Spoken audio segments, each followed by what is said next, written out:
For those who wonder why I have 180 in my YouTube name, this is the franchise I got it from.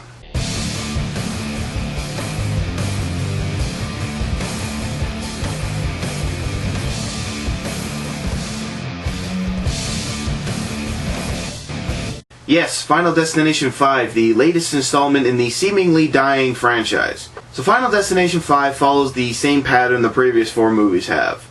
Someone has a vision of a terrible disaster, in this case a suspension bridge collapse.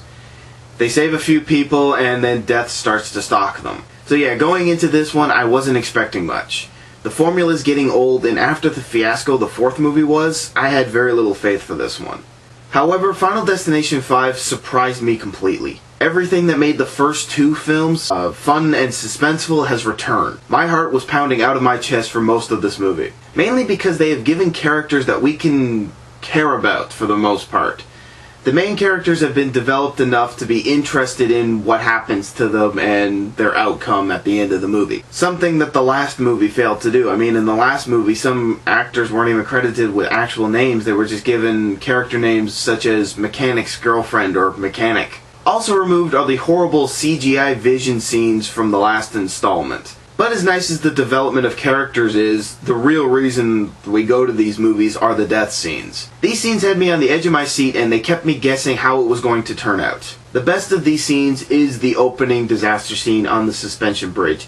It is by far the best premonition death scene to happen since the freeway scene in Final Destination 2. And yes, you gorehounds will be pleased to know that the deaths are pretty violent. But the movie is still not without its problems. Some of the acting is off, and some of it's really off. The main characters do a good job, but the characters that we don't see for very long, they give so-so performances like any horror movie. And as good as the 3D was, and it was pretty good, I think that they should have just stuck with normal 2D, because without 3D, the movie's gonna look really goofy. So when it comes out for home release, not many people have a 3D TV, and I don't think that they're just going to buy a 3D TV just for this movie. But then again, it happens with all 3D gimmick movies. They all look really goofy in 2D, so it's not just this movie.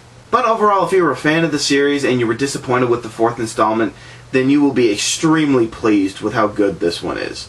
If you were never a fan of any one of the 4 movies before, this one's not going to change your mind. I give Final Destination 5 a 7 out of 10. Despite a few problems, the movie reached my expectations, and that's what I wanted.